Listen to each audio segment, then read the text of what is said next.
Hi everybody, I'm Didi from In the Know Radio, and today I have the pleasure of interviewing Scott Schmaren.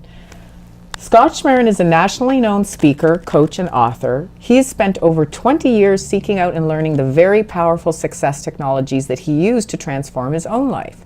Through these technologies, Scott was able to lose over 180 pounds and maintain his weight loss while rediscovering his passion and vitality. Scott is a regular guest on The Howard Stern Show. He has appeared on Fox News, Coast to Coast Radio, and The Oprah Winfrey Show, where Oprah was quoted as saying, "If Scott can do it, I can do it too, and so can you." Scott's techniques are currently being used by CEOs along with sales and business people to achieve goals and improve sales performance. Professional and Olympic athletes achieve consistent peak performance, and so much more. Scott is also the co-author of the book Stepping Stones to Success, along with Jack Canfield, Deepak Chopra, and Dr. Dennis Waitley. Scott's forthcoming book is entitled Yes, Creating and Living the Life of Your Dreams.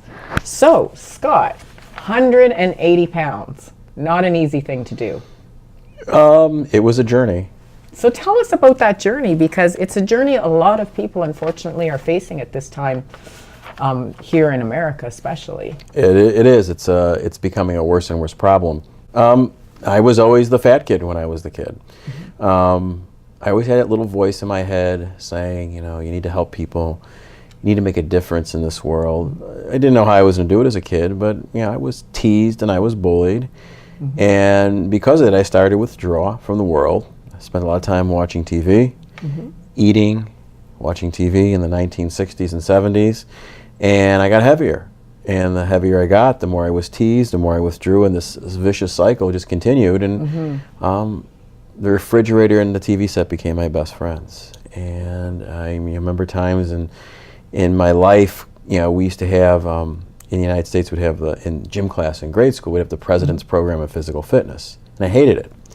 Every year you'd have the same thing. It'd be push-ups and sit-ups and pull-ups and lots of ups.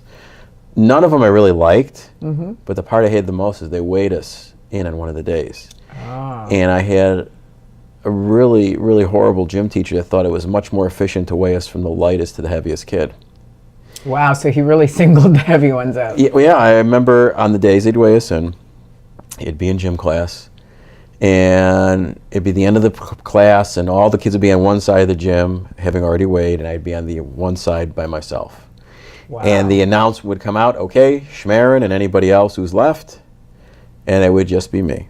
And so it wasn't as prevalent to be overweight back then as it is now? Well, yeah, there were some kids. It wasn't as prevalent, but I was the biggest one. And every year I hoped that some kid would move into my neighborhood and be bigger than me so I could have that title taken away from me. And so in grade school, how much did you weigh at that point? I don't even know. I mean, my parents never weighed us. I was heavy. All I remember is, we'd shop at Sears and I'd always be getting the husky clothes, which I hated, which means they were the fat clothes. It was teased. People made fun of me. They used to say, "Don't squeeze the Schmaren." It was all kinds of wonderful things, and it just so awful.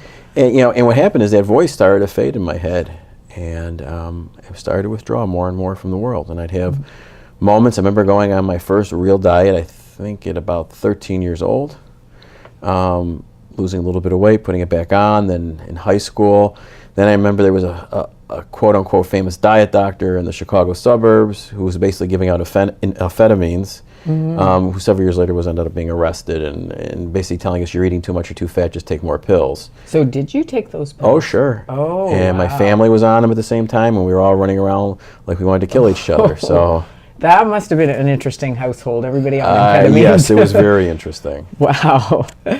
Okay, so then what happened? When did it finally click in? When did you hit your threshold? I had lost 50, 100, 160 pounds before. And after I gained back the weight after losing 160 pounds, I said, you know what else is there? My life's over. And I quit. I gave up. So after you lost it, you gave up? Well, I gained it back. After I lost 165 pounds, and I gained it all back. And I have to say it was probably the lowest period of my life. And I quit, I gave up. And when I say I gave up, I didn't want to live anymore. And I remember taking a bottle of sleeping pills, painkillers, putting them in a little paper cup, going into my bathroom, I shake the cup around, listen to the pills swirl around. And I remember staring at myself in the bathroom mirror, and the reflection I saw coming back from me, there wasn't one, it was nothing. Oh, really? And I took the pills. I took them all. That's interesting. And then I went to this chair that I had. It's the chair I used to hide from the world. I'd eat in the chair, I watched TV in the chair, I'd avoid dealing with people from the chair. I was my place to hide. And I waited to die. And I passed out for a long time. How long? I remember getting up a couple hours later. I'm guessing it was a couple, and I was physically ill. I was vomiting, and then I passed out. Saved your life, vomiting. It might have. I passed out, and the next thing I know is I remember opening my eyes, and it had to be morning. The sun was coming through my living room window, and I felt this tremendous sense of peace. I can't even describe it in words. And at first I thought I was dead. It was that serene. That peaceful, right. And then I realized I was alive. I had survived. And then I realized that I must be here for a reason. And I got very clear, a moment of clarity, and I realized that all my anger and all my frustration, how I hated the world, I hated people, people were mean to me, I was responsible for my life. They weren't responsible for who I was and what I was. And so I got out of my chair. And I said, okay, why is my mind doing this? Why do I lose weight, put it back on, but I don't want to do it? Why? Why do I do that? And so I started studying how my mind worked. I studied all kinds of things, from creative visualization to the Silva method to hypnosis to neuro-linguistic programming, all kinds of creative visualization, meditation, all kinds of things. And then I started to change. I remember my first goal was to not be noticed for being the fat guy in public. I mean, I'm 5'6", I'm a giant. I weighed, at my peak, I weighed 360 pounds. I had a 56-inch waist, almost as big around as I was tall. So I wanted to be not to be noticed for being fat. And then I did that, and I said, well, wait a minute, there's so much more that I want. There's so much life I had missed out on, and I want to live it. So I worked harder. I changed the perception of how I saw myself. And as I changed, people started to notice. And that little voice in my head that said, you need to help people, you need to make a difference in this world, it got really loud. It started screaming and yelling at me, and it's brought me to where I am today. Oh, an amazing story. So do you think something happened, like you had some kind of spiritual epiphany after you took all those pills? Or? Without a question, who knows? Yeah, who knows? Who knows? But yeah, I mean... Definitely came back with a clear mind. Yes, and purpose. Wonderful. So Scott, when was the first time you got into hypnosis, and what got you into hypnosis? I started reading a lot of books. I wanted to know how I could change my mind. I didn't want to have this internal battle anymore, and I started reading some books on hypnosis. And I want to say 20 some odd years ago, I found hypnosis course. It actually was from this conference, at the Mid-America Hypnosis Conference. It was in a different location. And I took a course on certification. It was 100 hours, a classroom. We spent a lot of time, and that was the beginning. And what have you discovered since then about hypnosis? Hypnosis is probably the greatest tool for change. I've studied a lot of different modalities, and it's so easy to access. However, it's what you do with it when you get there, once you access it. So in other words, it's easy to access the trance state. It's Yes. just that you've got to be very proactive in there. Well, you've got to know what you're doing, and you've got to use it to its greatest good. Otherwise, you're just wasting it. Okay. And what have you seen when you've used hypnosis to help others lose weight?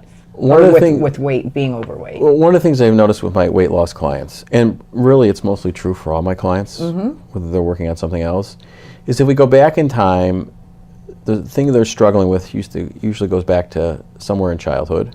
Okay. Or the environment they grew up in childhood. Weight loss clients, sometimes a traumatic situation happened. Like I had a lady I work with, and about 11 or 12 years old, she started gaining a lot of weight. Before that, she told me she was a volleyball player, she was a cute little girl, she had blonde hair. And then when we started doing some digging, a part of her past that she really had erased in her mind. She goes, oh my God. She goes, my mother had remarried, and I was molested by my stepfather, and I swore in my head that I'd never let a man find me attractive again. And this is from an 11-year-old. Right. So what did she do? She gained 80 pounds. Sure. And that's what stayed with her all her life, and it's made that lasting impression. Or the other extreme, everything in these loving, wonderful families is associated with eating, and everybody's heavy, and their mind has made the connection that love and food are exactly the same. Sometimes it starts as simple as, a little kid falls down, skins his knee, mommy kisses it, makes it better, here's a cupcake. It happens again, and then one day the kid falls down, skins his knee, mommy's not there, grabs a cookie, oh, I feel better. And then it starts. So, and then having to work on separating that love and food have nothing to do with each other. Right. That's one I find a lot too. It's food is linked with everything from feeling better to celebrating happy family times. Or punishing yourself. Sure. Oh, tell us about that one. Well, like kids that are abused, and food is an escape, or they try to make themselves unattractive so people don't want to have anything to do with them. So it becomes something that they use to hide from, to make themselves ugly, so to speak. Maybe more unseen in the world. Yes. Then. Okay, that makes sense. So what have you seen in your work with clients when working with, these particular issues that's absolutely mind-blowing or inexplicable? Mind-blowing, inexplicable. What I find interesting is, and it's common in almost all of them, is at some point during this process they are going to resist. And they're going to be totally unaware of it. So an unconscious resistance. Yes. What I found in most weight loss clients is that if they've been heavy most of their lives, that value and belief that being heavy is good and safe and protected is almost as strong as a religious belief. Oh, really? So at some point, it's going to guard it and try and fight back and say, whoa, whoa, whoa, wait a minute, you're not going to do this. And what happens, it happens as they're doing really well. It doesn't happen when they're doing poorly because it wouldn't have to. Right. And it's very, very subtle. It speaks to you in the perfect way you need to hear it. Like, oh, you've been really good on your program, you're doing great, you look wonderful, you're going to a wedding this weekend, why don't you go have a good time? And truthfully, that should be okay. However, most of them are all or nothing. If they're not perfect, they're not doing it at all. So they go and they have a wild time at the wedding, and Monday they go right back on their program. And their subconscious mind says, oh, you're amazing. Look what you did. You went off, you had a great time, you rewarded yourself, which is automatically implying that what they're doing in their program is wrong. Yes. And they go back, you went back to your program. On Monday they go back to their program, they feel good, they had this great time, but they've also started the trigger in their mind that they're not perfect anymore.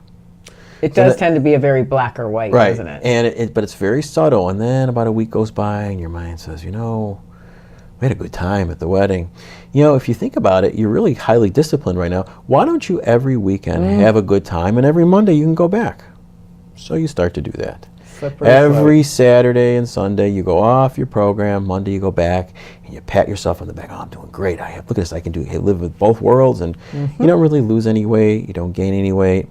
And then a couple weeks later, your mind says, if you really think about it, the weekend starts on Friday. I see. So then it's Friday, Saturday, and Sunday, and then your mind justifies it. You're good 4 out of 7 days. That's more than 50% of the time. That's great.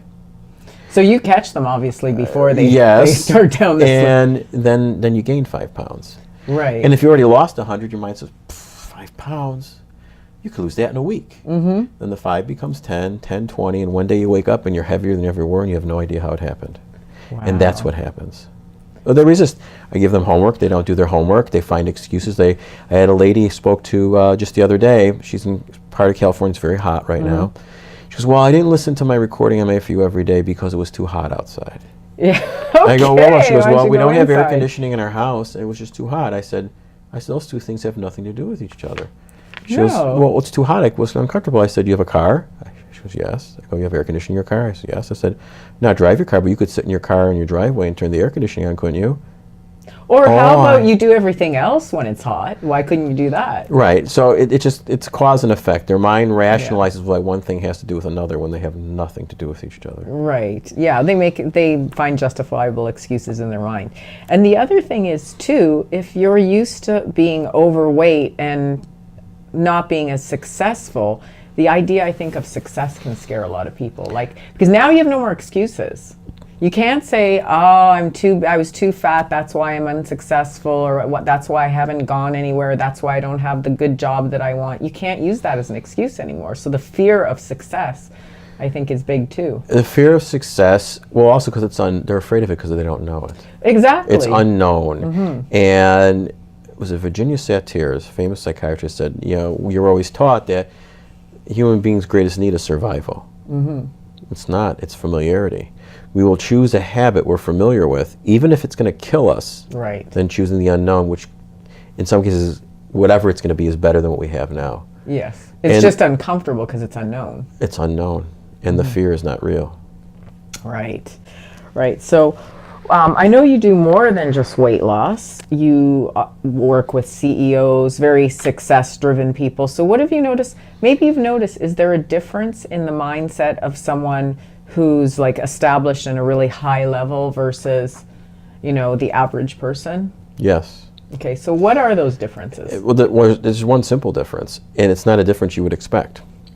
When I work with somebody who's highly successful, whether it's business, athletics, whatever it is, and when I work with them, they know what they're good at and they know what they're not good at. And they're very good at, when they don't understand or know how to do something, to ask for help. They look at help as a sign of strength, of asking for help. And then there's people that struggle with every area of their life. Okay. And they will never ask you for help because they think that asking for help is weakness. And they'll struggle. I'll work with them. A week later, "Oh, I had a rough week. It was terrible. I couldn't." "Why didn't you reach out?" "I didn't want to bother you. I wanted to do this. I wanted to do this on my own." And I find that that's a huge difference.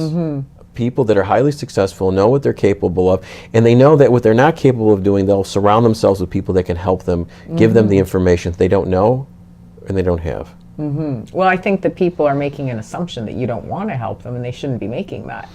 Well, I think if you go, it's a deeper core. Is they're not worthy, and also that they're weak if they ask you for help. Right. They're always taught you got to do it on your own. The old macho, especially guys. You just got to trudge through it and persevere, and you got to do it on your own. Well, that's a very interesting difference in mindset. So the term neuroperformanceology, what is a neuroperformanceologist do? It's a mouthful. It is. So, it's all these different modalities. Here's what I noticed in studying all different types of modalities. They all have commonality. Okay. Whether it's from Eastern style philosophy of meditation to NLP or hypnosis, they have commonalities. One of them is inducing a trance or hypnotic or an alpha, theta, brainwave pattern. And so I've taken all those things, say, okay, this seems to be common. This works good out of here. This works good out of there. Here's some things that I've put together, and I've come up with my own brand. I also found that in some aspects, in some areas you work in, hypnosis has a really negative connotation. Unfortunately, the word hypnosis. So change the word. So what do you think the possibilities are for the power of our minds? Do you think we've even reached our full potential? No, I don't think we've even scratched the surface of it. Yeah, I tend to agree with you. I mean, I've seen people do some pretty incredible things, and they defy what they're told they can and can't do. So. Okay, so tell us about one of those things, especially maybe if it's someone you've helped. Oh, here, I worked with a gentleman for prostate cancer. And most men come to me for prostate cancer because they want to be able to heal and not have cancer again. They also still want to be able to perform as a man. So I work with this gentleman. He's a very successful, he owns an engineering company that they design parts for companies whoever their design was didn't work, and they fix it.